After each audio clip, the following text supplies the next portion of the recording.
Powerful Content Podcast, your go-to source for content creation, strategy, and business inspiration. I'm your host, Mel Daniels, content strategist, coach, and speaker, empowering women across the globe to grow their business with powerful content that connects, nurtures, and converts. So if you're ready to create standout content that gets you noticed and remembered, or build an aligned audience who love you and are ready to buy from you, you're in the right place. I believe that content has the power to connect us all. It's up to you how you use it. Listen in for genuine and insightful chats with guests, as well as practical tools and strategies from me. It's so lovely to have you here. Let's dive into the show.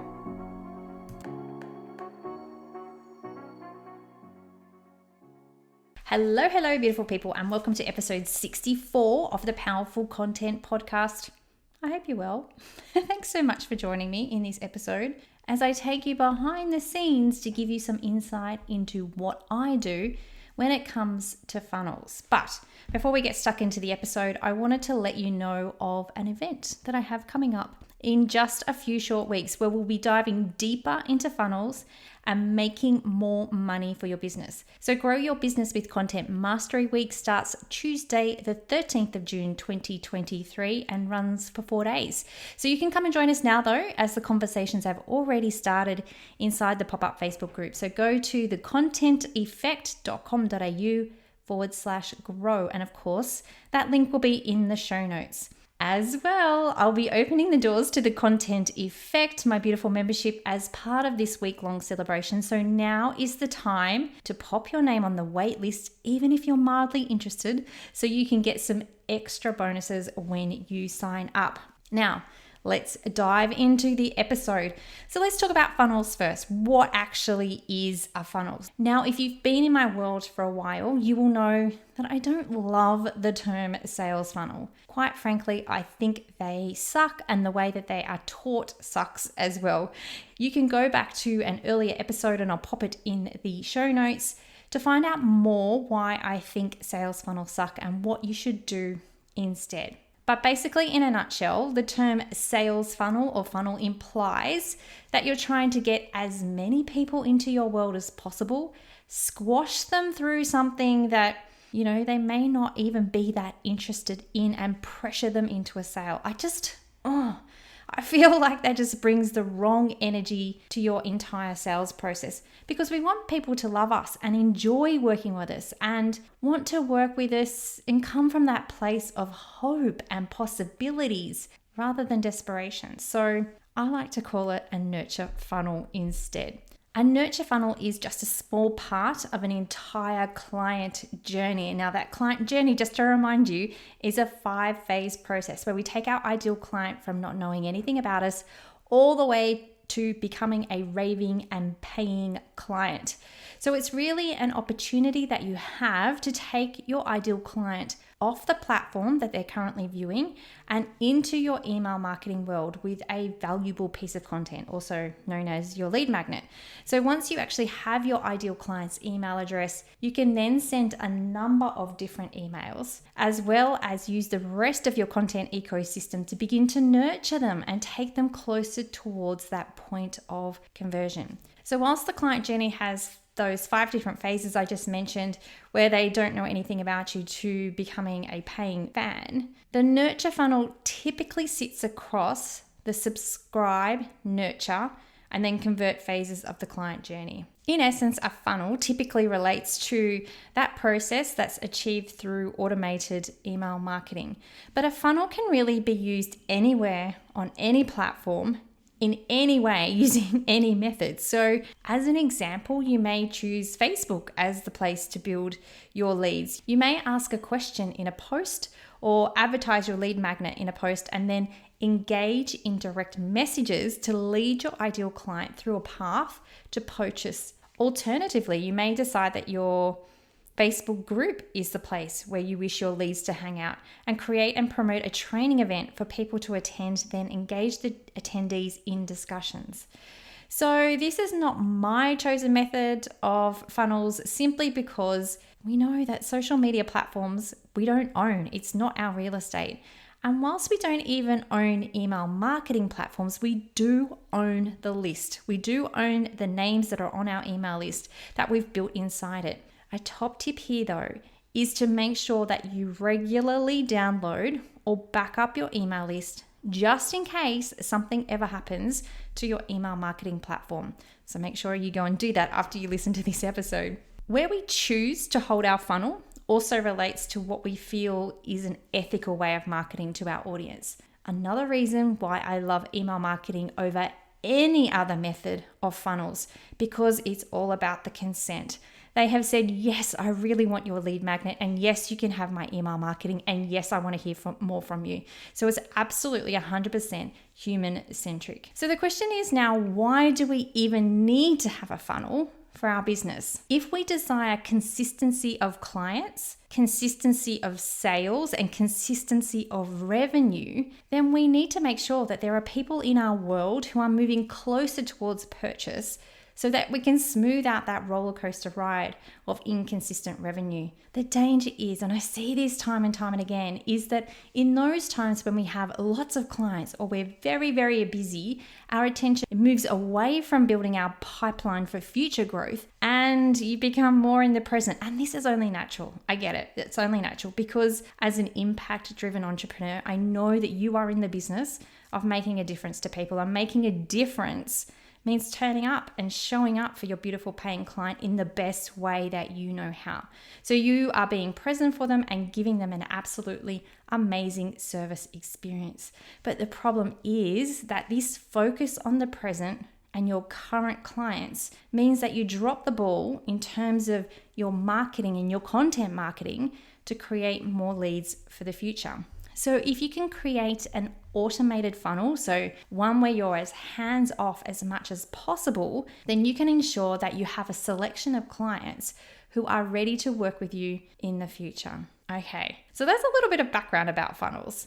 Now I want to talk to you about how I fill my funnels. So what does this actually look like? So I'm going to give you a sneak peek in how I build not just my audience, but people who are ready to join the content effect when I open the doors. So there's 4 different ways that I focus in terms of filling my funnel for the membership. The first one occurs outside of the launch period. So in this way, I am promoting a lead magnet. I have a nurture sequence of 7 emails over 12 days that comes off the back of that. And then I continue to nurture these people with regular weekly email marketing. Outside of the email marketing, I'm making sure that I've scheduled my socials as much as possible and I'm interacting with potential members in an authentic way. So that's the first way. The second way is also outside of that launch period, where I'm not promoting my lead magnet, but promoting the wait list for the content effect.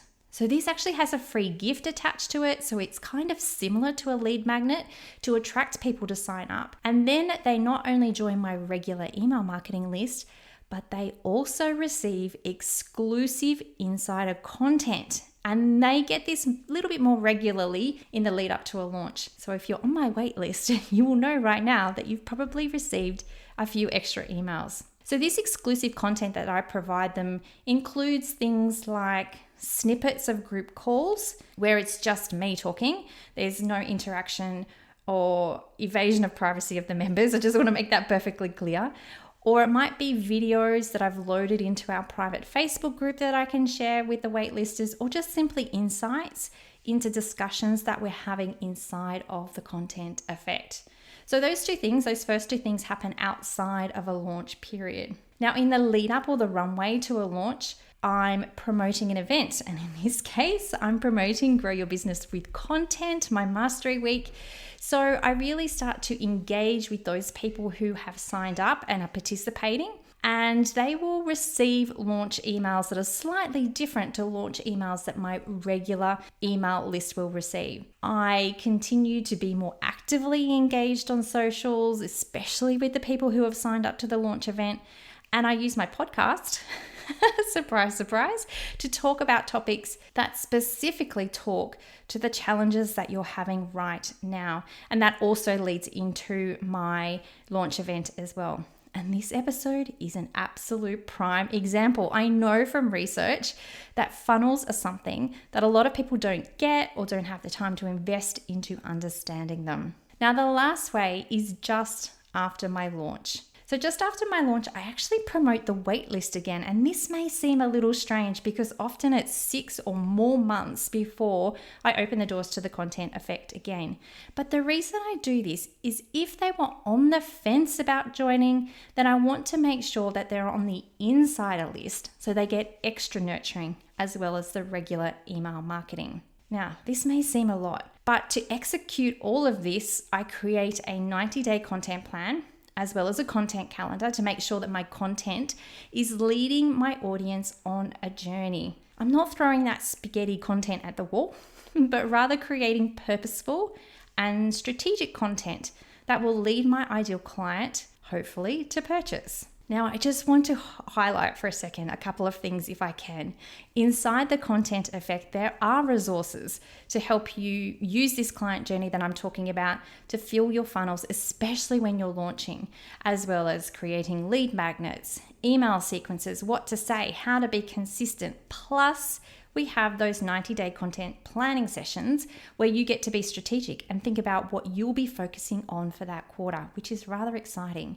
And the second thing is, if you go and join my waitlist now, you'll see exactly what content I'm providing to my waitlisters, and you may even get some ideas for yourself. So, as you can see, I'm constantly thinking about how I can use my content to take my ideal client through that client journey in a powerful and strategic way. And at this stage of my funnel, everything is free. It's not until further into my funnels that I begin to offer low-cost courses or my membership or my one-on-one services. My podcast is free, my social media content is free, my lead magnet is free, my launch event, well, this time it's free, it's often not. My insider content is free, my email marketing is free. So when you think about how all of these pieces of content work together in a content ecosystem, you can begin to see not only all the opportunities for touch points that you have with your ideal client, but also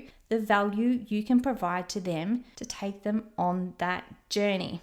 Now, I know that's a lot of things to be doing. And yes, I have my systems, my processes, and a team in place to be able to support all that. And content is my zone of genius. So if you don't have all of that, I'd take a good look at your time, your energy, and your resources, first of all, to make sure that you're not overloading yourself. But the very best place for you to start right now is to have that high-level 90-day content plan in place. It literally takes us just an hour once a quarter inside the Content Effect to do this. So it's not a huge time investment, but it makes a world of difference to filling your funnels. The next thing to look at is potentially where people are getting stuck in your client journey. So if we think about those 5 phases of connect, subscribe, nurture, convert, and onboard, if you find that people aren't moving on to the subscribe phase, so they're really stuck in that connect phase, then I want you to focus on social media content that brings more of you to your content.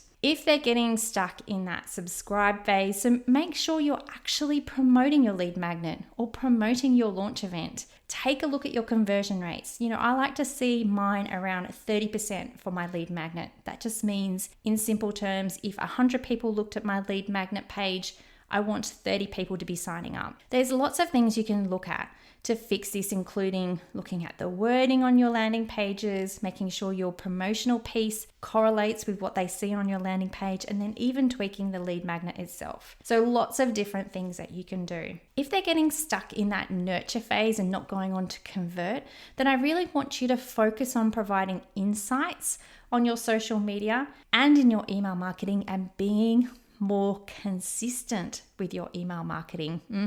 More consistent. They're on your list for a reason, and that reason is because they want to hear from you. So make sure that you're talking to them. If they're getting stuck in the convert phase, I want you to make sure that you're actually making the offer. We often feel like we are, but we often are not. So also take a look at your message and really hone in on those possibilities that you create in their life when they work with you, and talk about those. Talk about what they can be, what they can do, what they can have once they work with you. Now, filling your funnel is really one of the simplest and easiest ways to make sure that you are growing your business and you have a steady flow of people who are ready to work with you. If you'd like to know more about making money from your content, then I would love for you to come and join me for Content Mastery Week.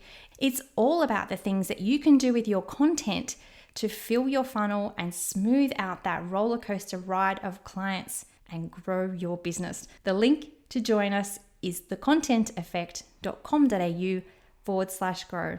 Talk soon. Thanks so much for listening. That's it for another week. To get more powerful content in your life, make sure you're following along on socials. My handle is @meldbusiness. And just in case you're wondering, the groovy music for this podcast was created by Just Here on SoundCloud. I'd also be super grateful if you took a moment to rate and review this podcast so more amazing women like you can experience the power of content. And if you're like, hell Mel, stop talking, I'm ready to work with you now, here's how we can work some powerful content magic together. Firstly, come and join the Content Effect, my membership inspiring women with service-based businesses to ditch the content chaos and start creating stand-out content that gets you noticed and makes sales. You can join us by using the link in the show notes or just Google the Content Effect. The second way we can work together is via my one-on-one packages. We can create a sustainable content strategy or start to build out your client journey. It's up to you. Hop on over to meldbusinessservices.com.au/services to find out more. Until next time, have a beautiful week and embrace the power of your content.